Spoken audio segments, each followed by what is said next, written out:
Hello students, तो paper आप लोगों का कंप्लीट हुआ और जैसा फर्स्ट पेपर को देख करके थोड़ा सा निराशा आई थी कि पेपर काफी टफ आया है, लेकिन वो निराशा हमारी सेकंड पेपर को देखने के बाद बहुत दूर हो गई।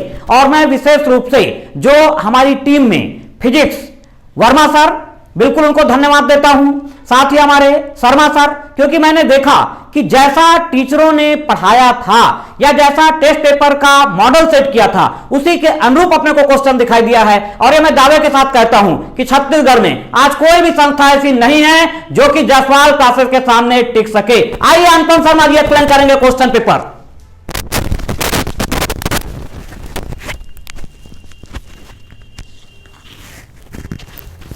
हेलो स्टूडेंट, जैसा कि सर ने आपको बताया ही कि जैसा हमने पढ़ाया था उसी के अनुरूप पेपर में जो क्वेश्चंस थे उसी पैटर्न में थे।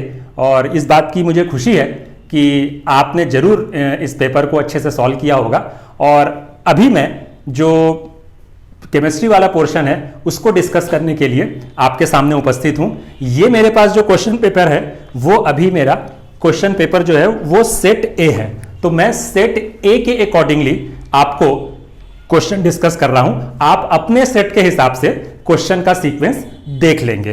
तो मेरे पास जो सेट ए है उसमें जो केमिस्ट्री का पोर्शन शुरू हो रहा है वो शुरू हो रहा है 104 से, मतलब क्वेश्चन नंबर 104 से शुरू हो रहा है। तो आइए एक एक करके हम उनके आंसर और उसका एक्सप्लेनेशन शॉर्ट में देख लेते हैं। शॉर्ट में इसी कारण क्योंकि आपने पढ़ा हुआ है तो सारी चीजें आप पहले से जान रहे हैं। मैं केवल उसमें जो कंफ्यूजन वाले रहेंगे, जो कुछ ऐसे डिस्क्रिप्शन वाले रहेंगे उनको मैं डिस्कस कर लूंगा। नहीं तो मैं डायरेक्ट जो फैक्ट वाले क्वेश्चंस रहेंगे उनके सीधे मैं आंसर आपको बताता चलूंगा। तो पहला क्वेश्चन अगर हम लोग देखते हैं, जो पहला क्वेश्चन इन दी सेंस मतलब 104 नंबर का क्वेश्चन जो मेरे सेट ए में है। अभी मेरे हाथ में जो पेपर मैंने एक स्टूडेंट से लिया है तो 104 जो क्वेश्चन नंबर है वो केमिस्ट्री का है और इस सेट ए में मैं आपसे बात कर रहा हूं पेपर सेकंड की।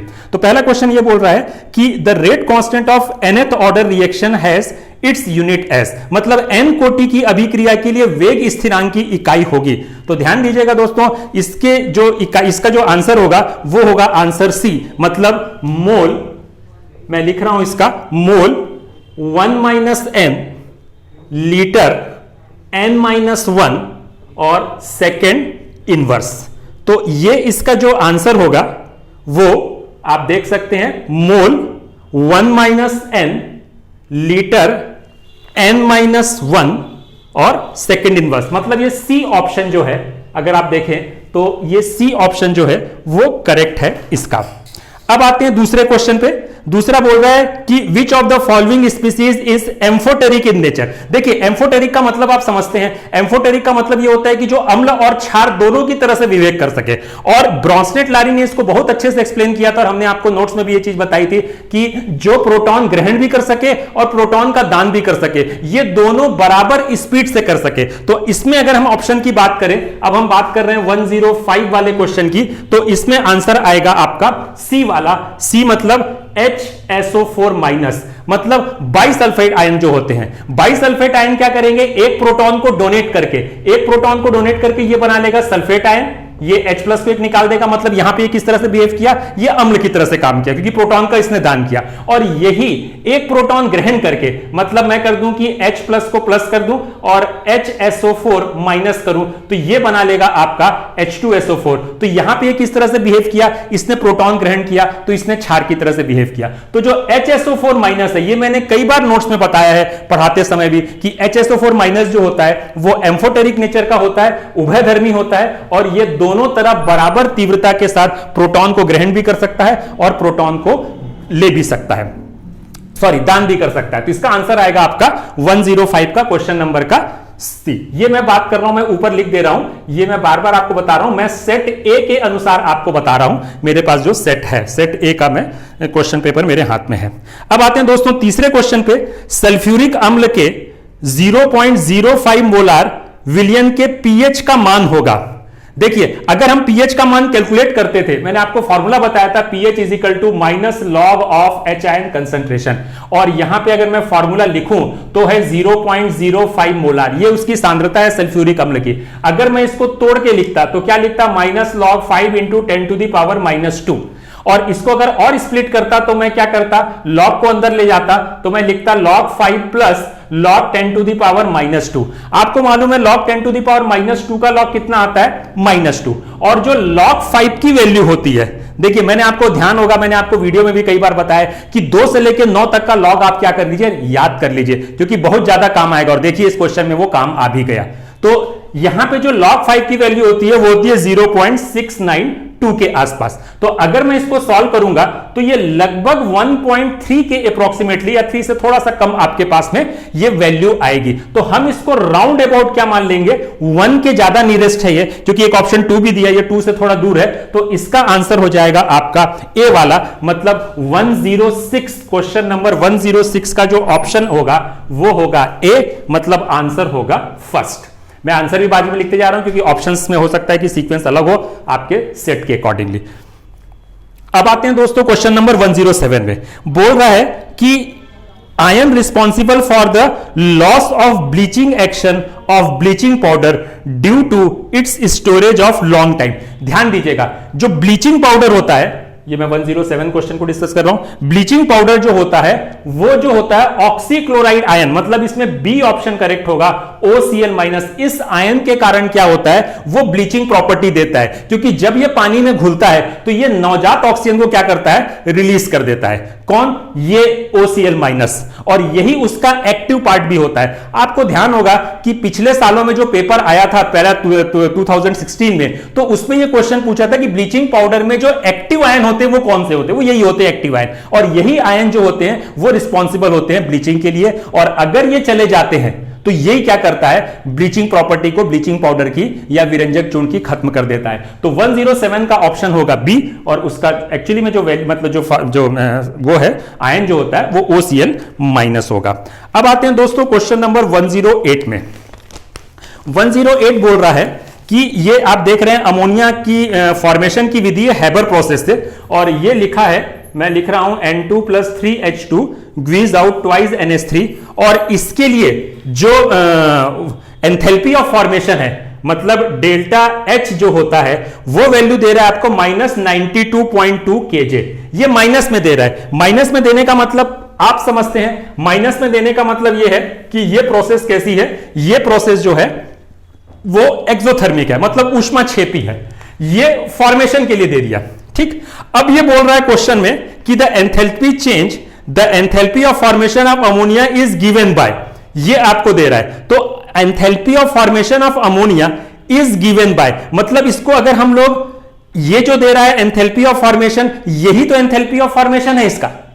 पर आपको मैंने कई बार ये चीज बताई है कि जब भी हम क्वेश्चन सॉल्व करते हैं और जब स्टैंडर्ड वैल्यू की बात करता है, एंथैल्पी ऑफ फॉर्मेशन पूछ रहा है इसका कि अभिक्रिया में ऊष्मा परिवर्तन का मान तो इतना दिया, अमोनिया बनाने की जो एंथैल्पी ऑफ फॉर्मेशन है, और हमेशा एंथैल्पी ऑफ फॉर्मेशन किसके लिए होता है, ये ध्यान रखिएगा 1 मोल के लिए होता है। और ये जो आपको वैल्यू दे रहा है 92.2, ये कितने मोल के लिए दे रहा है, ये 2 मोल अमोनिया के लिए दे रहा है बैलेंस करने के लिए। अगर इसका मैं एंथैल्पी ऑफ फॉर्मेशन निकालूंगा तो इसको कितने से डिवाइड कर दूंगा, 2 से डिवाइड कर दूंगा, और 2 से डिवाइड कर दूंगा तो मेरे पास ऑप्शन आ जाएगा 46.1, मतलब इसका आंसर सही होगा सेकंड वाला। तो 108 का मेरा आंसर हो जाएगा बी, और एक्चुअली वैल्यू आएगी 46.1 kJ, क्योंकि हमेशा enthalpy of formation, enthalpy of combustion, enthalpy of neutralisation हमेशा कितने मोल के लिए कैलकुलेट होता है, 1 मोल के लिए स्टैंडर्ड वैल्यू कैलकुलेट होती है। और यहां चूंकि फॉर्मूले में 2 मोल हैं आपके जो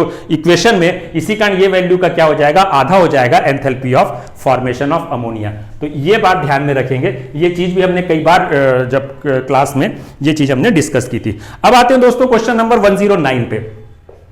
तो 109 क्वेश्चन पे आते हैं हम लोग। ब्रोंस्टेड-लॉरी सिद्धांत के अनुसार अम्ल होते हैं, ये बहुत सीधा सीधा क्वेश्चन है, परिभाषा के ऊपर ही पूछ लिया इसने क्वेश्चन कि according to Bronsted Lowry concept acid जो होते हैं वो प्रोटॉन डोनर होते हैं, मतलब इसका ऑप्शन सही होगा ए वाला, क्योंकि जो प्रोटॉन का दान करते हैं वो अम्ल होते हैं, प्रोटॉन को जो ग्रहण करते हैं वो सारे के सारे क्षार होते हैं। अब आते हैं क्वेश्चन नंबर 1010 पे।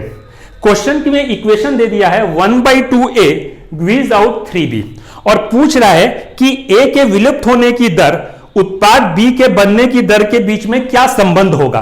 देखिए नॉर्मली अगर हम लोग संबंध बनाते according to rate of reaction, तो हम क्या लिखते, हम यहां पे लगाते हैं माइनस DA बाई DT, ये लिखते हैं हम लोग A के विलोपन की दर, और ये बराबर किसकी होती है, प्लस DB बाई DT, मतलब ये होती आपके B के संभवन की दर, मतलब फॉर्मेशन की दर। पर आपको मालूम है यहां पे मोल भी लिखे हुए हैं, आपको बहुत अच्छे से हमने बताया था कि मोल क्या होते हैं, 1 में चले जाते हैं। तो इसका मोल जो आ रहा है वो 3 है, तो ये कितना हो जाएगा 1/3 प्लस, और इसका कितना है 1/2, तो 1/2 को अपॉन में ले जाएंगे तो 1/1/2, तो 1/1/2 करेंगे तो इसका मतलब क्या हो गया, ये 2 हो जाएगा, ये ऊपर चला जाएगा, ये आपको पता है मैथमेटिकली। तो यहां पे ये रिलेशन बन जाएगा आपका, ये रिलेशन बन गया आपके पास में 1/3 DB by DT।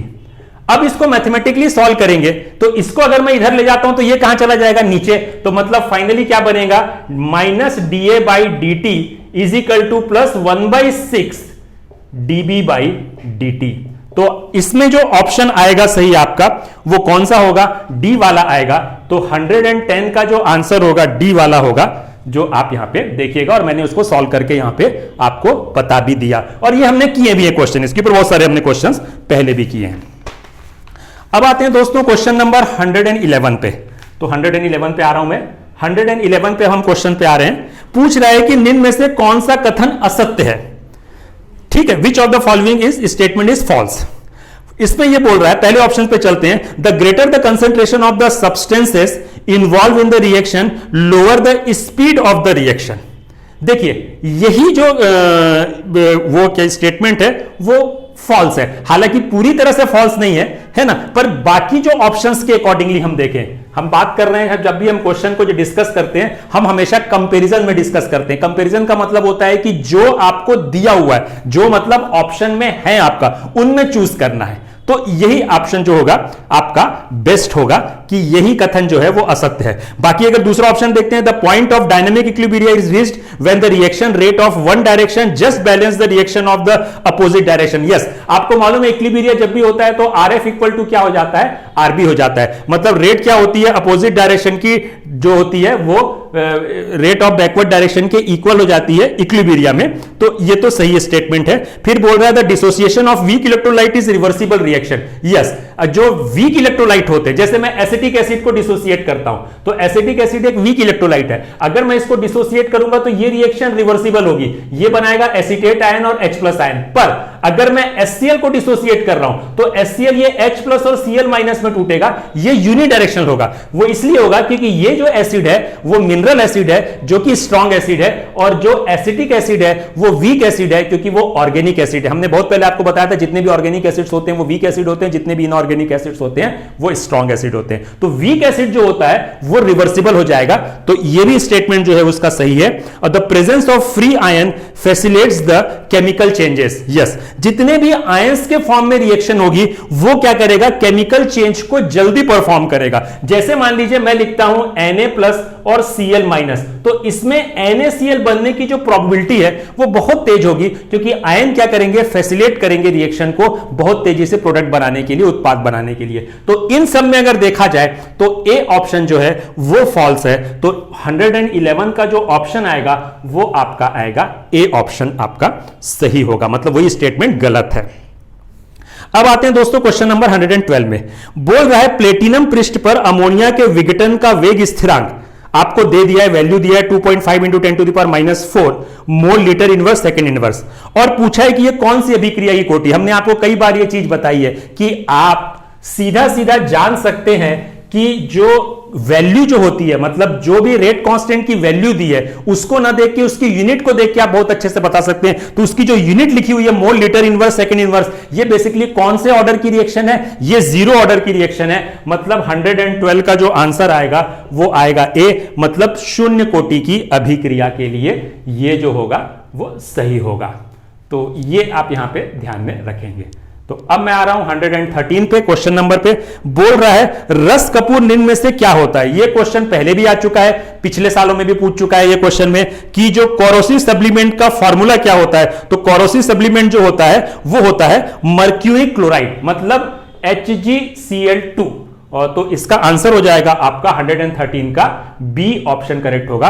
Mercury chloride जो होता है वो आपका कोरोसिव सब्लिमेंट होता है, एक अयस्क है ये मरकरी का जिसको कोरोसिव सब्लिमेंट बोलते हैं। और क्यों बोलते हैं कोरोसिव सब्लिमेंट? क्योंकि जैसे ये शरीर पे गिरता है तो ये हमारे जो जेंथिन प्रोटीन होता है हमारे स्किन में, आपको पता होगा बायो में आपने पढ़ा होगा, उसके साथ क्रिया करके वहां पे घाव उत्पन्न कर देता है। इसी कारण इसको कोरोसिव सप्लीमेंट के नाम से हम लोग जानते हैं। तो मैंने एडिशनल इंफॉर्मेशन भी आपको दे दी। अब आते हैं 114 क्वेश्चन पे। ये बोल रहा है निम्न में से कौन सा कारक सही अभिक्रिया की दर को प्रभावित नहीं करता है? Which of the following does not affect the rate of the reaction? हमने आपको फैक्टर पढ़ाए थे कि कौन कौन से फैक्टर रेट ऑफ रिएक्शन को इफेक्ट करते हैं। तो कंसंट्रेशन ऑफ रिएक्टेंट मॉलिक्यूल ये तो करते हैं, number of molecules taking part in the reaction, yes ये नहीं करते हैं, क्योंकि नंबर ऑफ मॉलिक्यूल जो पार्टिसिपेट कर रहे हैं इस पे डिपेंड नहीं करता है रेट रिएक्शन। हमने आपको पढ़ाया था कि रेट डिपेंड करती है प्रभावी टक्करों के ऊपर। वो मॉलिक्यूल जब आपस में कोलाइड करते हैं तो उनमें होना चाहिए इफेक्टिव कोलिजन, और इफेक्टिव कोलिजन का कॉन्सेप्ट हमने बताया था कोलिजन विद प्रॉपर ओरिएंटेशन। अगर प्रॉपर ओरिएंटेशन के साथ कोलिजन हो रहा है वही रेट को इन्फ्लुएंस करेंगे। तो इसका आंसर हो जाएगा 114 का बी वाला। यही जो है अभिक्रिया में केवल भाग लेने वाले अणु ही प्रभावित नहीं करेंगे, वो अणुओं के बीच में टक्करें प्रभावी होनी चाहिए। अगर इफेक्टिव कोलिजन नहीं है तो रेट ऑफ रिएक्शन नहीं चेंज होगा। केवल इकट्ठा हो जाने से अणुओं से उत्पाद नहीं बनता। यह बात आपको बहुत अच्छे से बताई थी मैंने पढ़ाने के दौरान। अब आते हैं क्वेश्चन नंबर 115 पे। बोल ये रहा है कि सीने बार निम्न में से किसका अयस्क है? ध्यान दीजिएगा, ये भी एक अयस्क के ऊपर हमने आपको लिस्ट बनवाई थी, उसमें ये लिखवाया था। तो सीने बार जो होता है वो बेसिकली मरकरी का, मतलब इसमें ऑप्शन आ जाएगा आपका डी, मरकरी का क्या है एक अयस्क होता है। अब आते हैं दोस्तों क्वेश्चन नंबर 116 के ऊपर। बोल रहा है निम्न में से कौन सी विधि चांदी में उपस्थित लेड को हटाने के लिए उपयोग में लाई जाती है? तो इसमें जो विधि इस्तेमाल की जाती है वो कहलाती है क्यूप्लेशन। क्यूप्लेशन एक विधि होती है जिसमें हम लोग क्या करते हैं, जो ट्रेस अमाउंट में जो लेड प्रेजेंट होता है सिल्वर में, जिससे कारण वो काला हो जाता है। आप देखते हैं चांदी, आप देखते हैं बहुत थोड़े दिन रख देने के बाद या 2-3 सालों में चांदी काले पड़ने लगती है, वो due to presence of lead, और वो ऑक्साइड बना लेने के कारण हो जाता है। तो उसको रिमूव करने के लिए हम क्या करते हैं, क्यूप्लेशन की प्रोसेस करते हैं, जो कि एक उसमें क्या बोलते हैं क्रूसिबल में लेके उसको हीट करते हैं, उस प्रोसेस को हम लोग बोलते हैं क्यूप्लेशन। तो इसका आंसर हो जाएगा आपका बी वाला। अब आते हैं दोस्तों क्वेश्चन नंबर 117 पे। 117 ये बोल रहा है कि दो लिस्ट दी हुई है और आपको मैच करके बताना है सही उत्तर क्या है। तो आप इसमें दो ही चीजों को देख लेंगे तो आपको ज्यादा टाइम वेस्ट करने की जरूरत नहीं पड़ेगी। 4 हैं उसमें से। सबसे पहले आपको मालूम है भारी जल का फॉर्मूला होता है D2O। तो इसका जो सेट बनेगा वो आपका डी बनेगा, क्योंकि भारी जल जो होता है वो D2 होता है। और अस्थायी कठोरता जो होती है आपको मालूम है जल में मैग्नीशियम और कैल्शियम के बाइकार्बोनेट के कारण होती है, जिसको सिंपल हम बॉयल करके क्या करते हैं रिमूव कर सकते हैं। और जो स्थायी कठोरता होती है वो मैग्नीशियम और कैल्शियम के सल्फेट और क्लोराइड के कारण होती है। तो अगर हम सूची में देखें तो बेस्ट जो सीक्वेंस बनेगा वो बनेगा डी। तो 117 का आंसर हो जाएगा आपका डी वाला। अब आते हैं दोस्तों 118 पे। 118 का क्वेश्चन है, अब ले रहा हूं मैं सेट ए में से जो मेरे हाथ में पेपर है। धातुएं सामान्यतः उनके अयस्क के नाइट्रेट के रूप में नहीं पाई जाती। तो नाइट्रेट के रूप में नहीं पाए जाने का सबसे बड़ा रीजन ये होता है कि जो नाइट्रेट होता है दे आर हाईली सॉलेबल। उसका रीजन है कि नाइट्रेट आयन जो होता है वो इनऑर्गेनिक कंपाउंड होने के कारण ये क्या करेगा, बहुत जल्दी क्या होता है वाटर में डिसॉल्व हो जाता है। तो 118 का जो ऑप्शन होगा वो बी वाला होगा। फर्स्ट वाला गलत है और सेकंड वाला जो है उसमें से बेस्ट है, क्योंकि ये अति विलय होने के कारण जल में वो होता है। तो 118 का आंसर सही हो जाएगा मेरे हिसाब से, बी ऑप्शन करेक्ट होगा। अब आते हैं 119 पे। 119 बोल रहा है कि the alkaline earth metal are denser than alkali metal because of metallic bond is alkaline metal is stronger. मतलब एल्कलाइन अर्थ मेटल जिसको हम लोग क्षारीय मृदा धातु बोलते हैं, और क्षारीय मृदा धातु में कौन कौन सी धातुएं आती हैं, द्वितीय समूह की धातुएं, जिसमें कि आता है आपका beryllium, magnesium, calcium, strontium, barium और रेडियम। ये सभी क्षारीय धातु की तुलना में, मतलब प्रथम समूह की तुलना में क्या होती है, ज्यादा कठोर होती हैं, स्ट्रांग होती हैं। उसका रीजन होता है कि इनके जो बॉन्ड होते हैं मेटलिक बॉन्ड वो ज्यादा स्ट्रॉन्गर होते हैं, ज्यादा मजबूत होते हैं। तो इसका आंसर हो जाएगा आपका 119 का फर्स्ट वाला। अब आते हैं दोस्तों 120। बोल यह रहा है कि निम्नलिखित से कौन सा यौगिक कमरे के ताप पर लुकास अभिकर्मक के साथ सबसे शीघ्रता से क्रिया करता है। हमने आपको पढ़ाया था 2 टेस्ट होते हैं अल्कोहल के, एक लुकास टेस्ट, एक होता है विक्टर मेयर टेस्ट। तो लुकास टेस्ट जो होता है वो 3 डिग्री अल्कोहल जो होता है, तृतीय अल्कोहल जो होता है वो सबसे तेजी से देता है। तो इसमें आपको देखना था कि कौन सा 3 डिग्री अल्कोहल है। तो 3 डिग्री अल्कोहल कौन सा था इसमें? डी वाला। अगर आप फार्मूले में देखें, नॉमेनक्लेचर आपने पढ़ा था मेरे साथ में, तो 2 मिथाइल प्रोपेन 2 ऑल का अगर स्ट्रक्चर बना के देखें तो 2 मिथाइल प्रोपेन 2 ऑल कैसा बनेगा? ये बनेगा आपका 2 मिथाइल प्रोपेन 2 ऑल। तो ये है 2 मिथाइल प्रोपेन 2 ऑल का स्ट्रक्चर। इसमें OH ग्रुप कौन से कार्बन से लगा हुआ है? तृतीय कार्बन से, 3 डिग्री कार्बन से लगा हुआ है। इसी कारण ये कौन सा अल्कोहल है? 3 डिग्री अल्कोहल है। और इसी कारण इसका आंसर हो जाएगा आपका डी वाला, मतलब आपका तृतीयक अल्कोहल। अब चलते हैं दोस्तों आगे। अब आते हैं क्वेश्चन नंबर 121 पे, मतलब 121 क्वेश्चन में। बोल ये रहा है कि एक तत्व जिसका इलेक्ट्रॉनिक विन्यास दिया है ऑर्गन 3d10 4s2 3p2, ये जो है वो किस तत्व को रिप्रेजेंट कर रहा है? तो देखिए अंतिम इलेक्ट्रॉन कहां पे आ रहा है वो देखना है आपको, और ये देखना है कि टोटल नंबर ऑफ इलेक्ट्रॉन कितने हो गए। अगर आप टोटल नंबर ऑफ इलेक्ट्रॉन देखेंगे तो टोटल नंबर ऑफ इलेक्ट्रॉन आ रहे हैं 32, और जो कि आपका पी ब्लॉक का तत्व है। और इसका जो आंसर आएगा आपका 121 का, वो आएगा ए वाला। अब आते हैं नेक्स्ट क्वेश्चन 122 में। ये बोल रहा है एसिटिक अम्ल प्राप्त होता है। देखिए एसिटिक अम्ल तो बहुत सारे तरीकों से प्राप्त हो सकता है, पर यहां पे अगर हम लोग देखें तो इसमें जो बेस्ट ऑप्शन बन रहा है वो ए, क्योंकि एल्डिहाइड का अगर हम पोटेशियम डाइक्रोमेट और सल्फ्यूरिक अम्ल के साथ ऑक्सीकृत करें, जिसको हम लोग बोलते हैं अम्लीय potassium dichromate, acidic potassium dichromate K2Cr27 जो होता है, उसके साथ जो एक बहुत अच्छा ऑक्सीडाइजिंग एजेंट होता है, जो एल्डिहाइड को क्या करेगा, अपने संगत अम्ल में क्या करेगा, ऑक्सीकृत कर देगा। तो एल्डिहाइड में जो हो रहे हैं, एसिटाल्डिहाइड में आपके कितने कार्बन है? 2 कार्बन है, तो 2 कार्बन का बनेगा। वैसे अल्कोहल से भी ऑक्सीकृत होने से एसिड बनता है, पर यहां पे मिथाइल अल्कोहल बोल रहा है, मतलब 1 कार्बन का अल्कोहल बोल रहा है, और उधर 2 कार्बन का एसिड है। इसी कारण ये ऑप्शन आपका गलत हो जाएगा, और बाकी से तो बनता नहीं है, तो सी और डी तो वैसे ही गलत हो गए। अब आते हैं दोस्तों क्वेश्चन नंबर 123 पे। बोल ये रहा है निम्नलिखित से कौन सा यौगिक कार्बोक्सिलिक समूह पे उपस्थित नहीं होता? तो मिथेनोइक एसिड, इथेनोइक एसिड और बेंजोइक एसिड, ये तो सारे अम्ल हैं तीनों, पर जो पिक्रिक एसिड है ये अम्ल नहीं है। ये चीज हमने कई बार आपको बताई है। पिक्रिक अम्ल का ये होता है फॉर्मूला, पिक्रिक अम्ल होता है, यहां पे OH होता है और यहां पे 3 नाइट्रो ग्रुप लगे रहते हैं, 2,4,6 डाई नाइट्रो फिनॉल जिसको बोलते हैं, इसी को बोलते हैं पिक्रिक एसिड। और ये हमने कई बार आपको पढ़ाते दौरान बताया कि कई बार पूछा, ये IIT JEE में पूछा था ये क्वेश्चन कि कौन सा एक ऐसा एसिड है जिसमें एसिड ग्रुप नहीं है, और वो है ये पिक्रिक एसिड। तो इसका आंसर हो जाएगा आपका 123 का डी वाला। अब आते हैं दोस्तों 124 पे। 124 ये बोल रहा है कि फास्फोरस उत्प्रेरक की उपस्थिति में क्लोरीन एसिटिक अम्ल से क्रिया करके बनाता है। देखिए फास्फोरस एसिटिक अम्ल से क्रिया करके जो बनाता है वो एक्चुअली में रिएक्शन ये होती है, अगर मैं यहां दिखाऊं आपको, एसिटिक अम्ल क्लोरीन के साथ रिएक्शन कर रहा है और यहां पे हमने रेड फास्फोरस की उपस्थिति ली है। तो ये क्या करता है, अल्फा कार्बन के ऊपर अटैक करता है और यहां बनना चाहिए CH2Cl COOH, मतलब अल्फा क्लोरो एसिटिक एसिड। फिलहाल इसमें कोई ऑप्शन ऐसा नहीं था, मतलब इसका आंसर आएगा डी। और इस रिएक्शन को एक खास नाम से हम लोग जानते हैं, आपको पढ़ाया है मैंने, और ये है HVZ, हेल्म-वोल्हार्ट जिलेंस्की रिएक्शन। तो ये वो रिएक्शन पूछ रहा है कि क्या बनेगा उत्पाद, तो इसका आंसर हो जाएगा आपका डी वाला, नन ऑफ दिस। अब आते हैं दोस्तों क्वेश्चन नंबर 125 पे। बोल ये रहा है कि CF2 डबल बॉन्ड CF2 को अगर हम लोग हीट करेंगे इससे तो क्या प्रोडक्ट बनेगा। आपको मालूम है कि टेट्राफ्लोरोकार्बन से जो उत्पाद बनता है वो मालूम है आपको, बनता है वो टेफ्लॉन।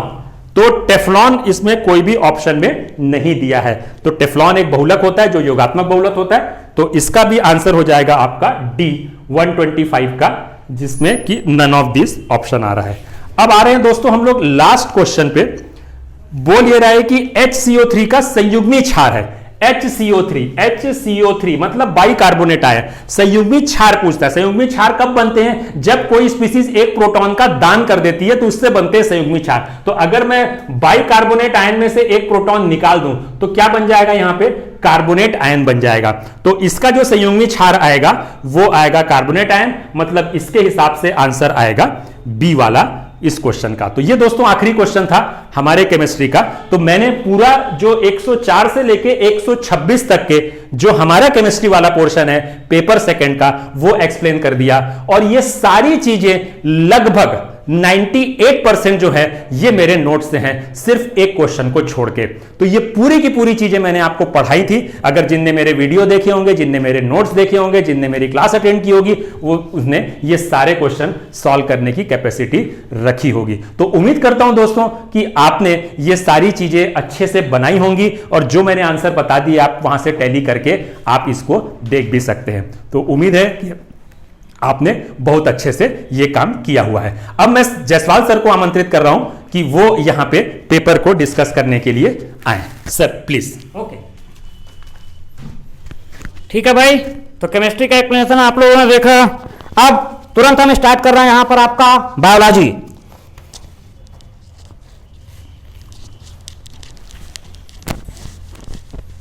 बायोलॉजी के क्वेश्चन देखिए आप।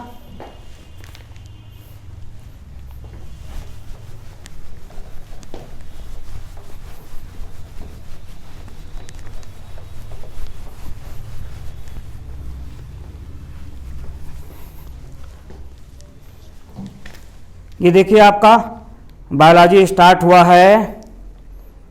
यहां पर हम लेते हैं आपका बहुत सिंपल क्वेश्चन आया बायोलॉजी के, ध्यान देना। ये है मेरे पास है सेट डी है। सेट डी में आपका बायोलॉजी के क्वेश्चन आपका 74 से स्टार्ट हुआ है। देखिए यहां पर आपका 74 से आपको बोल रहा है in the structure of chromosome the linker DNA. Diagram मैंने आपको बताया था, न्यूक्लियोसोम मॉडल। न्यूक्लियोसोम मॉडल मैंने इस तरीके से बताया था। ये स्ट्रक्चर क्या होता है आपका, ये न्यूक्लियोसोम होता है। ये न्यूक्लियोसोम, इसको कनेक्ट करने वाला स्ट्रक्चर क्या था आपका, ये लिंकर डीएनए। आप बिल्कुल नोट्स को उठा करके देख सकते हैं। Nucleosome model, nuclear DNA. तो यहां पे 74 in the structure of chromosome the linker DNA join the with which among the following, किसको जोड़ता है ये। तो आप ध्यान देंगे दो न्यूक्लियोसोम को जोड़ने का काम करता है। 74 का आंसर बना आपका डी, 2 न्यूक्लियोसोम। नेक्स्ट आइए यहां पर आपका question number 75 the double helix model of DNA structure propose by Watson and Crick. Watson और क्रिक ने जो डबल हेलिक्स मॉडल प्रस्तुत किया था, ठीक है। तो वाटसन और क्रिक का जो डबल हेलिक्स मॉडल है ये आपका बी डीएनए से रिलेटेड था। मतलब 2 टाइप का डीएनए पाया जाता है। 2 टाइप का डीएनए में एक डीएनए होता है आपका ये बी डीएनए और दूसरा क्या होता है आपका जेड डीएनए। बी डीएनए को हम बोलते हैं यहां पर आपका ट्रू डीएनए, वास्तविक डीएनए, ठीक है, ट्रू डीएनए। तो ये वाटसन क्रिक का जो मॉडल था ये क्या आपका बी डीएनए से रिलेटेड था। ध्यान रखेंगे यहां पर आपका 75 का आंसर बना आपका सी। नेक्स्ट आपका मिलेगा केल्विन साइकिल में कार्बन डाइऑक्साइड के मॉलिक्यूल को सबसे पहले कौन रिसीव करता है। हजारों बार हम पढ़ चुके हैं इस चीज को। RuBP, ribose 1,5 biphosphate. 76 का आंसर क्या हुआ यहां पर, सी आंसर हुआ, ठीक है। सी आंसर आप देखेंगे यहां पर which compound is the acceptor of CO2 molecule in Calvin cycle. Answer आपका क्या हुआ, सी राइबोज 1,5 डाइफॉस्फेट, ठीक है। नेक्स्ट यहां से बढ़ रहे हैं हम आगे। यहां पर आपका आता है क्वेश्चन नंबर 77। क्वेश्चन नंबर 77 आप देखेंगे यहां पर निम्न में से कौन कारक प्रकाश संश्लेषण प्रक्रिया में सीमाकारी कारक नहीं है, ठीक है। फोटोन तो इसमें लिमिटिंग फैक्टर कौन नहीं है, हजारों बार टेस्ट पेपर में क्वेश्चन दिया। ऑक्सीजन लिमिटिंग फैक्टर यहां पर नहीं होता है। 77 का आंसर हुआ बी। नेक्स्ट क्लोरोप्लास्ट में क्लोरोफिल कहां उपस्थित होता है, पढ़ चुके हैं इन ग्रेना। ग्रेना के अंदर quantasome, which quantasome contain about 238 molecule of chlorophyll.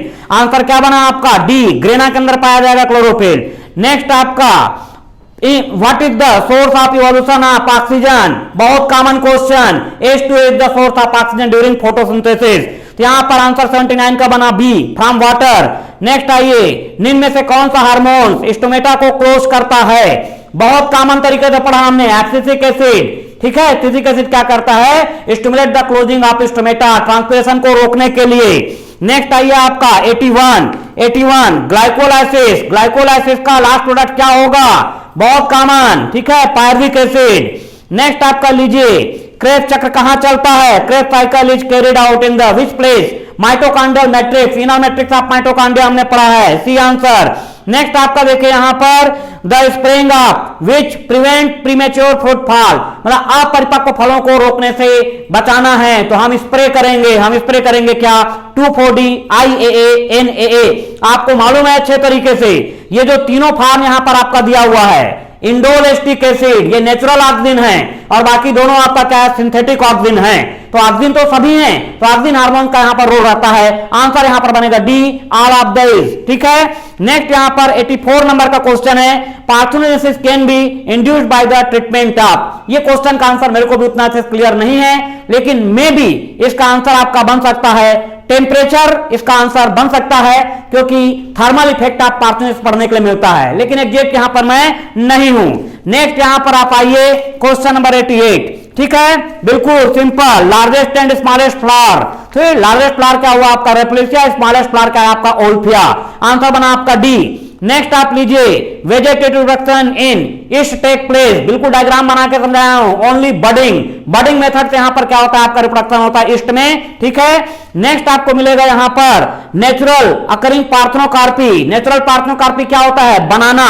Next आइए, in which of the following holozoic nutrition is present. Holozoic nutrition कितना प्रेजेंट होता है, तो ध्यान देंगे यहां पर यूग्लिना। यूग्लिना में क्या होता है, होलोजेट न्यूट्रिशन पाया जाता है। उसके बाद नेक्स्ट आता है आपका 89 में आपको मिलेगा which are following is essential for digestion of the fat and absorption of fat soluble vitamin. आपको ध्यान होगा हमने पढ़ा था बाइल जूस, बाइल जूस में क्या होता है, माइसिल्स, माइसिल से क्या करता है, फैट सॉल्युबल विटामिन को एब्जॉर्ब करने में और डाइजेशन में हेल्प करता है। तो आंसर क्या बना आपका, बाइल जूस। ठीक है, तो which one of the following is essential for digestion of fat, तो हमारा आंसर क्या बना, बाइल जूस। नेक्स्ट आपको मिलेगा ड्यूरिंग, ठीक है, strenuous exercise the in product, जब बहुत एक्सरसाइज करते हैं तो क्या बनेगा इन प्रोडक्ट, लैक्टिक एसिड। नेक्स्ट आपका ये यहां पर, ठीक है, आरक्यू एक से अधिक किसका होगा, आरक्यू एक से अधिक कब होता है, ऑर्गेनिक एसिड, जब कार्बनिक अम्ल होता है तो वहां पे आरक्यू हमारा एक से अधिक होता है। ठीक है, नेक्स्ट आपका 92 का आप यहां पर देखेंगे, पिट्यूटरी ग्लैंड, रेत के पाउच, रेत के पाउच मतलब क्या है आपका, जो एंटीरियर लोब ऑफ पिट्यूटरी है, एंटीरियर लोब ऑफ पिट्यूटरी का जो स्ट्रक्चर पिट्यूटरी ग्लैंड फॉर्मेशन में पार्टिसिपेट करता है उसको बोलते हैं रेत के पाउच। तो ये हुआ क्या है यहां पर आपका पिट्यूटरी ग्लैंड, रेत के पाउच। नेक्स्ट आपको मिलेगा यहां पर पैरामीशियम में कौन सी कॉन्ट्रेक्टाइल वेक्यूल ज्यादा वर्किंग करती है, इसका आंसर बनेगा पोस्टीरियर। ठीक है, इन पैरामीशियम विच कॉन्ट्रेक्टाइल वेक्यूल परफेक्ट फास्टर, सबसे ज्यादा फास्ट कौन सी चलेगी, तो पोस्टीरियर कॉन्ट्रेक्टाइल वेक्यूल, सी वाला आंसर देना है। नेक्स्ट आपको मिलेगा 94 which one of the following white blood cells is agranulocyte, non phagocytic और फॉर्म एंटीबॉडीज, तो अपने को क्लियर है बी लिम्फोसाइट। आंसर क्या बना आपका लिम्फोसाइट। नेक्स्ट आपको मिलेगा 95 में आपको बोलता है कि इसमें से कौन एक प्रोटोस्टोमिया है, तो प्रोटोस्टोमिया इसमें कौन होता है आपका, ऑक्टोपस इसमें प्रोटोस्टोमिया होता है। ठीक है, प्रोटोस्टोमिया ड्यूटेरोस्टोमिया दो प्रकार के एनिमल होते हैं, लेकिन हमको अभी वहां पर नहीं जाना है, केवल अपने को देखना है प्रोटोस्टोमिया। नेक्स्ट यहां पर आपका आता है ये, ठीक है, mutation is essential for evolution because it, essential है म्यूटेशन किस चीज के लिए, प्रोड्यूस न्यू वेरिएशन, क्योंकि ये क्या करता है, नए लक्षण उत्पन्न करता है, न्यू वेरिएशन लाता है। उसके बाद नेक्स्ट आता है आपका यहां पर सीपीआर, कार्डियोपल्मोनरी।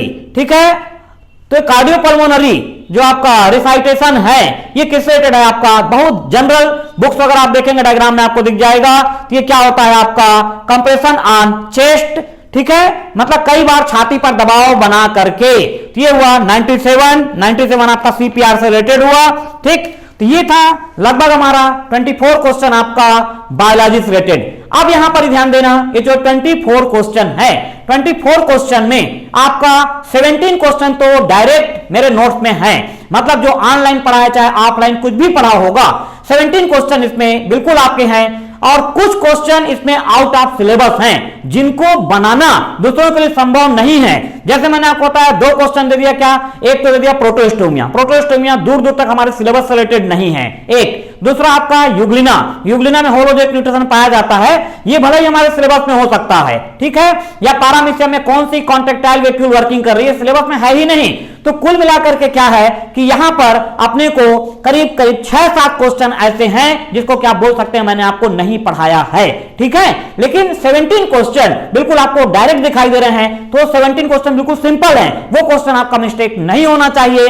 तो अभी यहां पर आपका 2 पार्ट हमने एक्सप्लेन किया, एक केमिस्ट्री, दूसरा मेरा बायोलॉजी, और अगला जो एक्सप्लेनेशन होगा वो होगा आपका फिजिक्स से रिलेटेड, जिसको शर्मा जी के द्वारा यहां पर एक्सप्लेन किया जाएगा।